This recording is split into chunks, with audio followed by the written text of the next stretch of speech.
Welcome to Win at the Horses. I'm Joe Kelley on the West Coast. My dad, Bill Kelley, holding it down. We are here. Welcome, Dad. How you doing? I'm doing terrific. Good to see Yeah. you.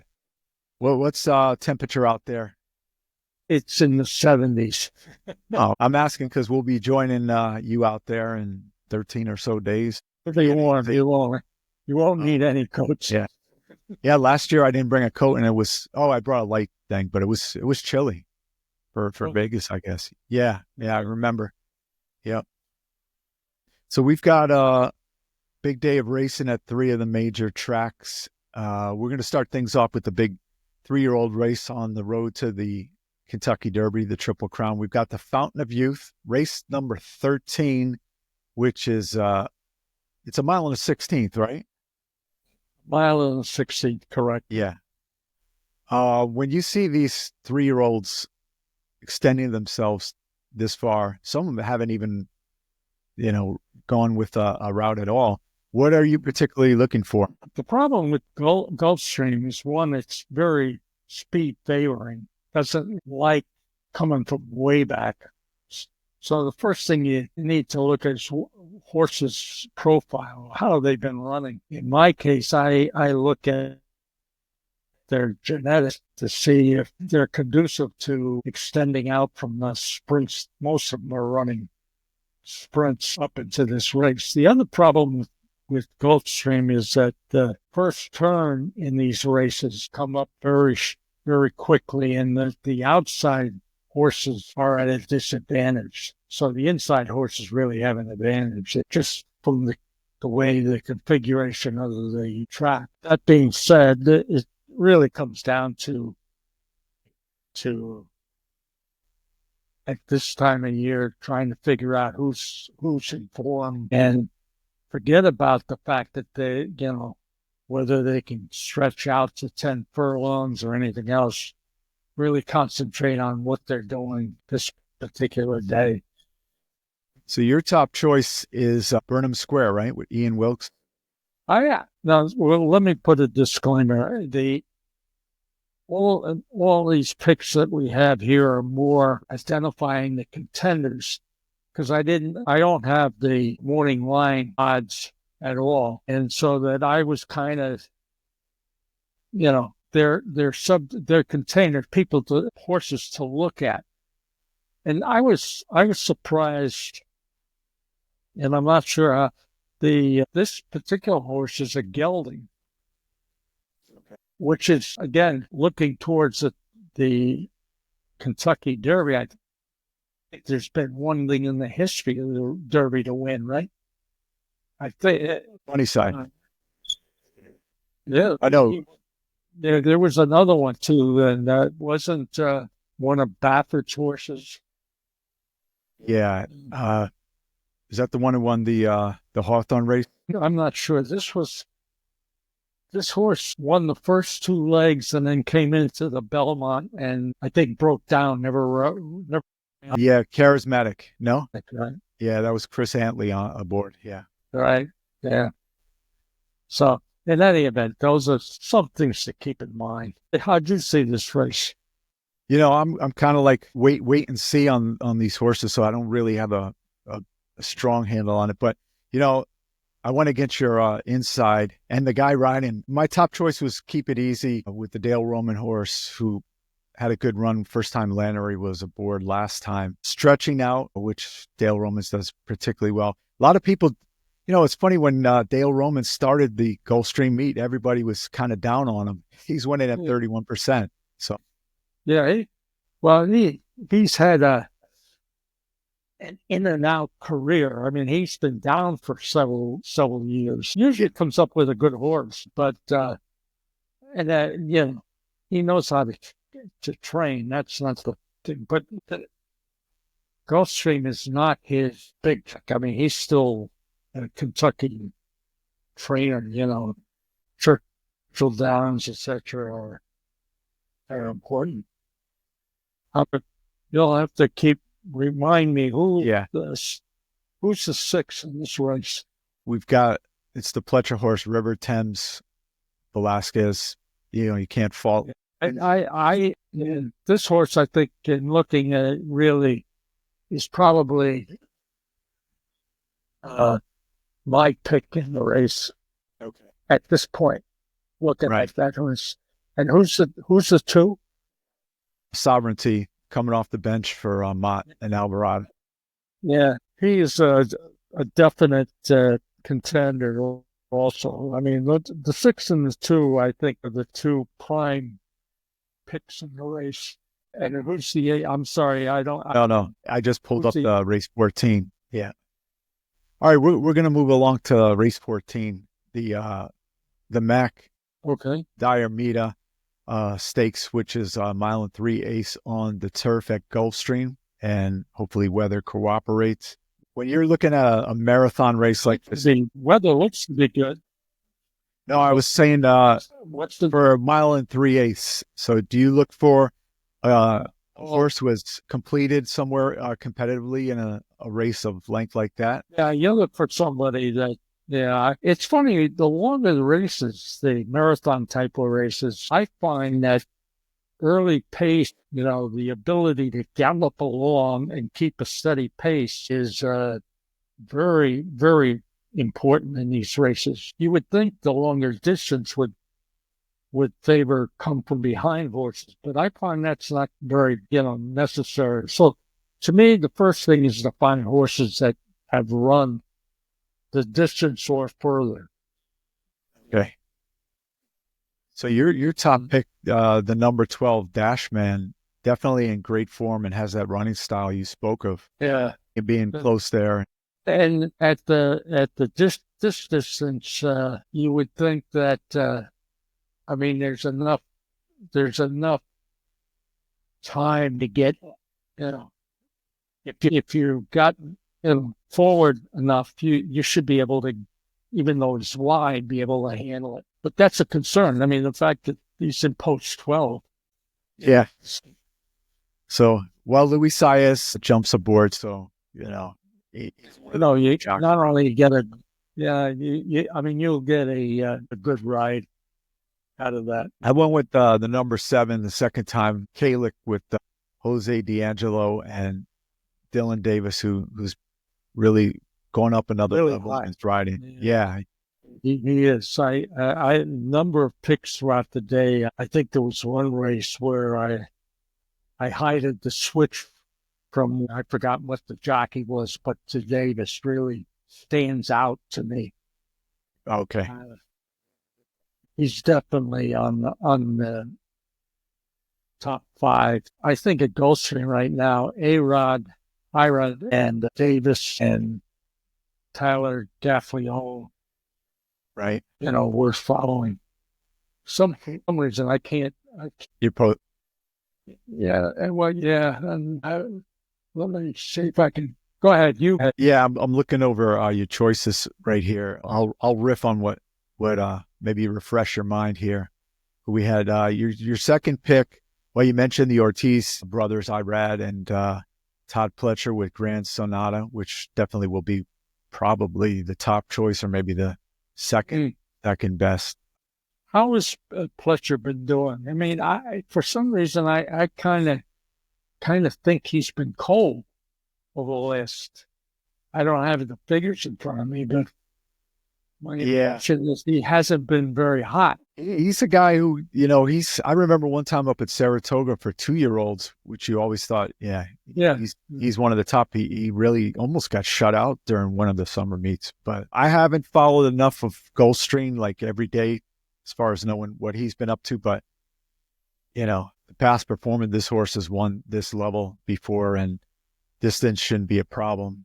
Do you remember the number 2 you had for third? Let me get this one. Prevent, Juan Alvarado and Luca Panici, the local horse. I guess you thought this one may have a shot to get in there. Finishing the money, yeah. I don't know. I can't answer you why. I'm going to read your mind right here. I think you're thinking this one has experiences, hung in for up until the stretch, half length off in a 2 mile, the Alan Jerkins race, and has early speed, taking the blinkers off. So yeah, that's a good choice to somewhere be in the mix, maybe in the exotics, and you never know stealing one, right? Yeah, right. Yeah. I mean, for graded stakes, Alvarado has a 3.48 return on investment. So that's a nice one. I'm going to reboot my computers. Yeah. We're going to move anyways to the Gulfstream Park Mile, which is the number 11 race, and we'll get things pulled up right here. The Gulfstream Mile, a mile on the dirt, grade 2 at Gulfstream on Saturday. So the dirt mile, any particular things that our handicappers should look for as far as trends? This is at Gulfstream. It's a 2-turn race, right? For the mile? Yeah. I thought it was a 1-turn, but I could be wrong. Hang on. It's a 1-turn. It comes out of the chute. Comes out of the chute. It's a 1-turn. Yeah. Okay. Well, but that gives it a little bit of a longer run to the first turn. Right. Mind Frame is coming off the bench. Should be the prohibitive favorite. Mind Frame. Yeah. Okay, now I'm remembering the race. Right. The one thing about that always, I remember sitting in Hong Kong with a guy who was a jockey and trainer from Australia. And he pointed out to me that he felt these 1-turn miles races are really extended sprints, not really route races. So you're looking for horses that can get out of the gate. And it's amazing to me how infrequent these horses that can they have trouble breaking. So, I've been watching recently and trying to see there are horses who continually break poorly. And I think it affects their overall running of a race. So I had picked Encino. Okay. And Encino, in this regard, has got a real pace advantage over Mind Frame in particular. He'll be out in front of Mind Frame, or should be. And from a genetic standpoint, is the best bred for a mile in the race. And he's been running 8.5 furlongs, so he's cutting back. And he's won 4 in a row, and all his races have been, except for one, on the lead. He's broken out of the gate and never looked back. So he's got Louis Sayers on for Brad Cox. You can't go wrong with that combination in reality. They've hooked up together so far this year 76 times and have won 32% of the times. But he's a favorite. Yeah. He should be a favorite. Again, I don't have the morning line, but I made it a match race between the 3 and the 1. And the 1 is coming off a layoff, right? Yeah. Yeah. It's coming off. Holy horse. Yeah. I mean, not that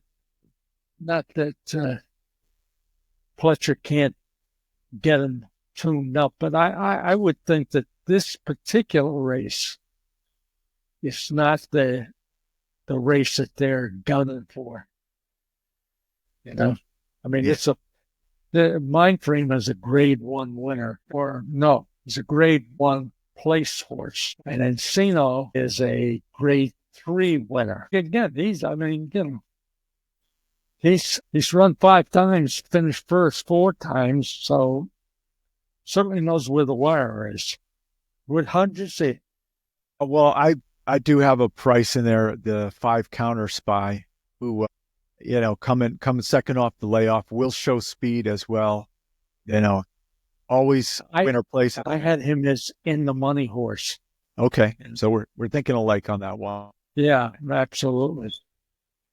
Good to see Raji Marat. I mean, I was surprised he went back, but he's been riding for couple of months, right? Trying to shake Andy Serling. So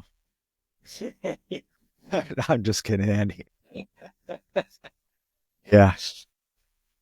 All right, we're going to take a look at the last race that we're going to handle here at Gulfstream. It is the Devona Dale race number 8, which goes off on Saturday. I'm going to pull up past performance right here. You've got the horse on the rail as your top choice, and the Queen's MG. Yeah. Safi Joseph, Arad Ortiz. You see this one as a solid? Yeah, I do. Again, this is a 2-horse race, the 1 and the 4. They're both, in my mind, equal horses. So the smart thing would be pick the highest odd horse between the two, and or just watch the race, because there's no point in boxing the two, because it wouldn't pay enough to risk, and so pick one, either the 1 or the 4, and if you got to have a bet, use it, or look to those 2 horses and see how the doubles are paying on the 7th to the 8th, or the 8th to the 9th race. Right. Yeah, I was looking at, to me, that'd be the Jose D'Angelo again with Frida, who's got some. So that one should go off in mid-price, I believe. We don't have the morning line odds, right? Mm-hmm. Yeah. Well, there's a lot of speed in this. Well, hold on.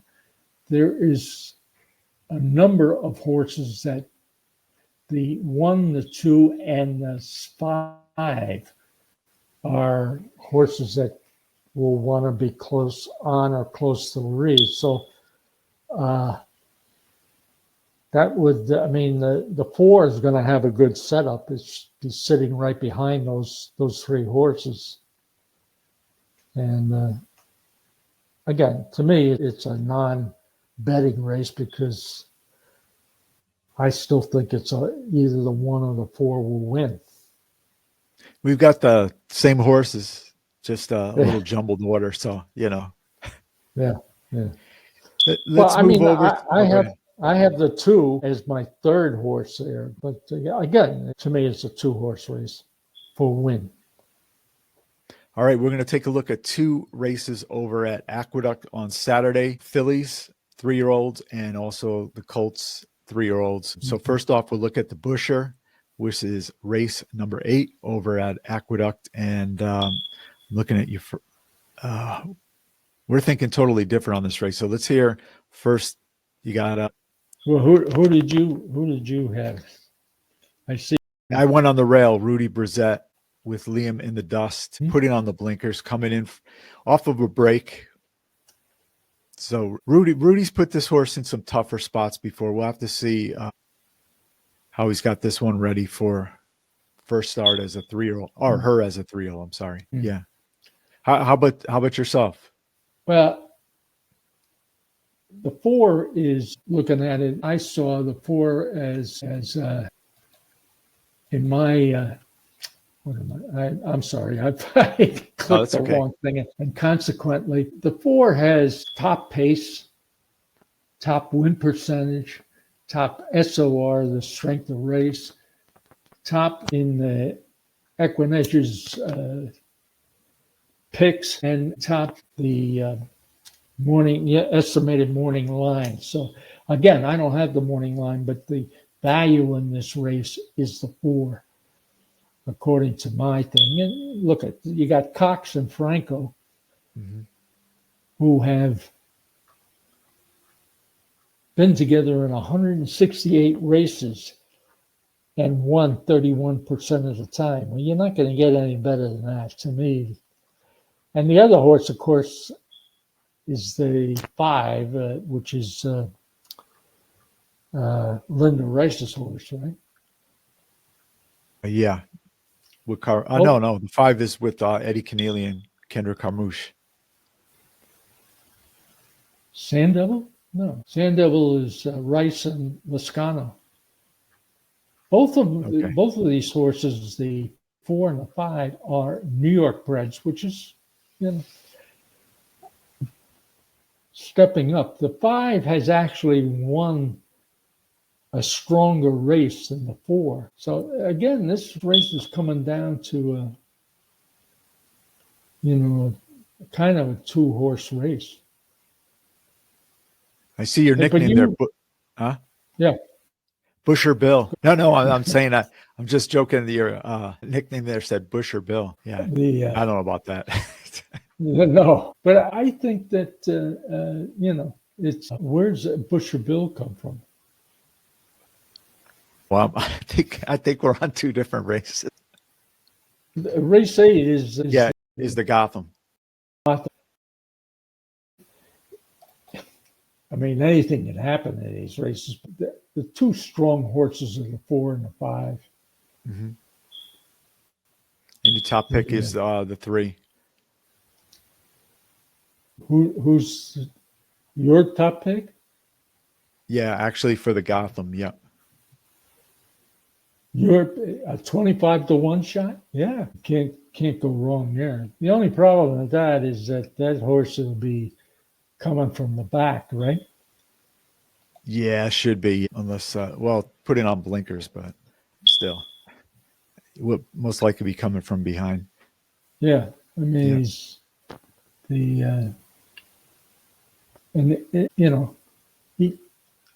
I look at this horse and he doesn't break all that well. So if he breaks, he's got a better chance of anything. But we're going to move along across the coast on Saturday. Got some nice races. We have 2 we want to look at Santa Anita. The first one being the Frank Kilroe Mile, Grade 1 race. This one's always a good outing right there. So let me pull up your top picks for the Kilroe. I've got right here. Okay. I got it, son. Okay. You're going with number 3, El Potente. El Potente.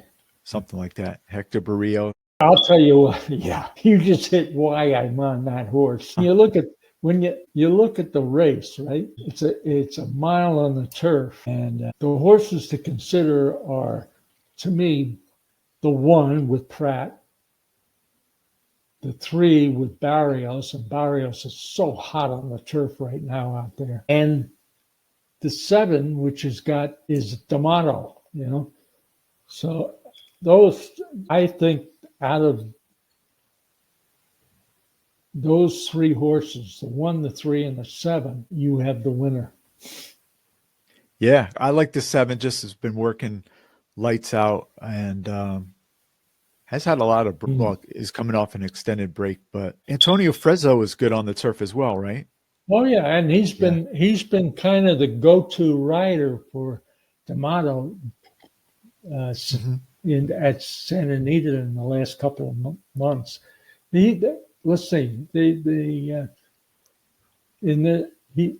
been together 215 times, and he's 18% win rate. Okay. Where now, I mean, in contrast to that, Barrios with Blacker, they've been up 21 times, and he's 33%. And Pratt with Glatt is 45 times with 27%. So, I mean, the jockeys in this case, I didn't realize that. Oh, wait a minute. Yeah, why is Jose Ortiz riding out there? Yeah, to go cross country like that. I mean, looking at, the horse would be running out there for the first time. Mm-hmm. But he has 6 wins and 11 starts, so definitely a horse to keep in mind.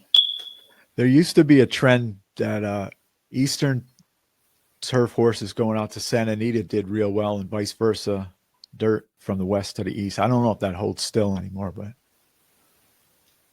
yeah, well, the running, I think you have to look at the running stats, because on the West Coast, even though it's on turf, the speed has a lot to do with how successful you are, because the ground is very hard. Right. So. Yeah, that should be a dynamite race in that card. And we are going to our last race that we're going to look at right now at Santa Anita. It is the Big Cap Santa Anita. Mm-hmm. And yeah, we've got different horses on top, but I'm going to pull up the past performances here so I know what the heck I'm talking about, or try to say like I'm talking about. This is an interesting race as you're looking for your thing. Yeah, I got it now. You look at one of the favorites is the 7, Locked, Right. for Pletcher. Mm-hmm. Why at, what is he, 4 years old? Yeah. And, he's going 6, to, yeah. I mean, now maybe this is because he's going to run on the West Coast he did run on it back last year in November in the Breeders' Cup. This But could they're be the putting Jose blinkers on. Ortiz. Yeah. Yeah, that's true. Jose Ortiz coming out. This may be one of the reasons. Yeah, I'm sure it Yeah. is. But This is the one. the other horse that looks like consideration is the 3, Hit Show. What'd you think of that horse? Yeah, that definitely. I mean, you can't knock the recent performances. Really, it's been in great form. 5-year-old, and wow, working great down in Florida. Both the 3 and the 7 have been facing stronger competition than the rest of the fields. I mean, from a class standpoint, they kind of override the rest of them. I mean, the horse on the West Coast that everybody is going to will take money in is the 5, Mariotti. Right. After this horse, well, how many? I mean, he ran like 9 times before he won. He's always in the money. Right. I mean, he's 8 out of 11 times is in the money. So you want to keep him on the board, and that might be a good trifecta. Key the 5, and then the 3 and the 7. The reason I went with, I'm hoping for a big step up from the number 2 Baffert with Mike Smith. That would definitely be a surprise. He's got another one in here as well. Yeah. Baffert's got 2. Yeah, Miramati, and free pizza for everybody if Miramati wins, right? Yeah, that's right. I mean, I would say looking just evaluating the 2 Baffert horses,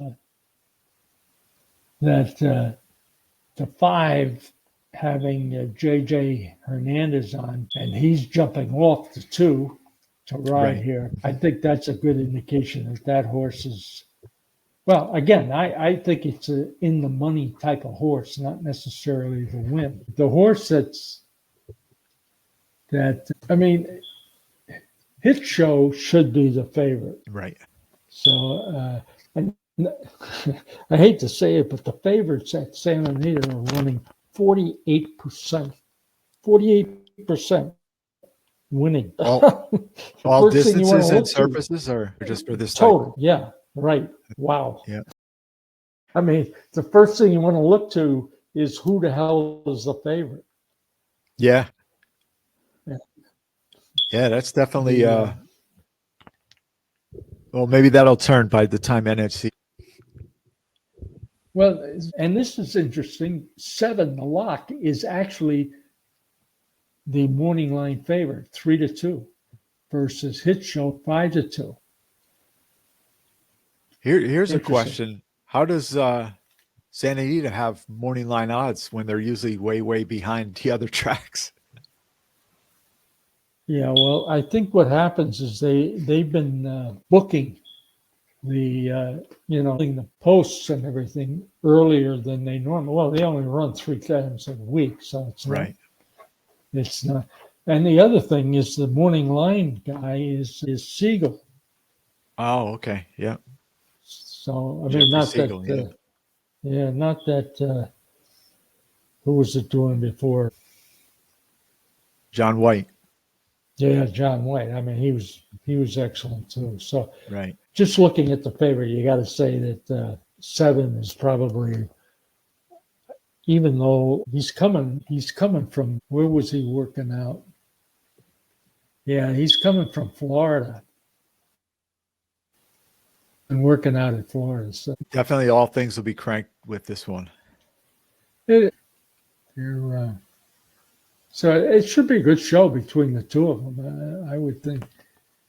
His show is a 5-year-old, and Locke is a 4-year-old. Is there a all stakes? I'm sure they have some gimmick for these races, or I don't know if they're still doing that. Have you heard anything? Or Well, there's a coast to coast. okay, yeah, coast to coast. That's what I meant. Yeah, I don't know. Well, obviously this race will be in it. And you know, at one time this was a huge race. Yeah, This is a big cap, right? yeah. Well, which did Steve Bick travel out there for the big cap? I'm sorry. Did Steve Bick travel out for the big cap? Because I know he hits the stake races, travels. My guess is he's out there for the big cap, but I'm not sure. I don't know. You follow him a little bit more than I do, but I don't know. Is he out there, or is he down in Florida?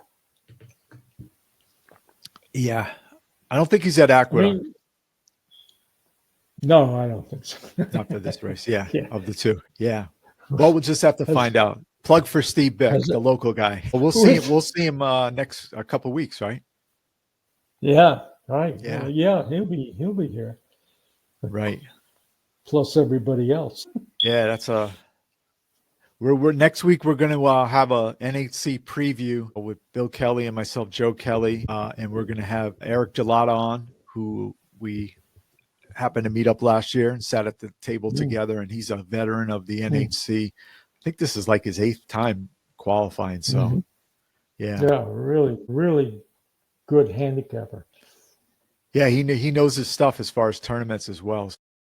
Yeah, which is a totally different plan than just going out and picking a winner or betting, a value horse on odds. I mean, you've been very good at it, Joe, is trying to fit a dollar figure. Yeah. You start with the dollar figure and then kind of pick your horses based on that. Right? Yeah. Didn't work last year. Yeah, I kind of have that, but I'm kind of sticking to what I do when I play tournaments. If I play every day kind of stuff. But I kind of have a what's that? Yeah, exactly what got you there. Yeah. I think I've qualified every time. I've gotten 3 entries the last 2 years, and it's been second every time in the tournament.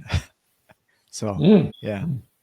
So I haven't won a tournament, but yeah, qualified. That's all you need to do, get in, right? Yeah. You mean qualifying tournaments you finish second? Yeah, to get the ticket for the NHC. In most of the tournaments I see that you're in, you're up against over 1,000 participants, so it's not finished. Yeah, it's got to be your day. I mean, stick to what got you there, like you mentioned before, and then one of the years, if you're lucky enough, it'll be back up the armored truck and bring the money home, right? Yeah. You take the limousine across country. Yeah, that's right. That wouldn't be a bad idea. Yeah, as long as the planes hold up, right? Unfortunately. Yeah, right. Yeah. So look at Dad. Thanks for look forward to seeing. Yeah, look forward to seeing you. And next week we'll see you again, and we'll bring in Eric Gelata, NHC guru. I'm sure he's got some good pointers, and his son Tyler is coming out there as well. So it should be a nice time. Send me a list of the tracks that'll be covered on. Yeah, I will. I'll drop that. Yeah, for the Thursday they actually put out the races actually. So basically, what they're doing, they're dropping Laurel, and Golden Gate is dropped because it's not running anymore, and they're adding Colonial Downs. So there's one less track than last year. Colonial Downs is added. So, yeah, I'll send you the tracks. Yeah. Yeah. And we'll And have a lot to talk we'll about see next what we week. can. Yeah. Well, you listen. You have a good luck on the weekend with your picks, and everyone else make some money. Yeah, that's right. Come back with some good stories. Yeah. All right, Okay. Dad. Thanks. I appreciate it. Enjoy the rest of the day. Thanks, everybody. Okay.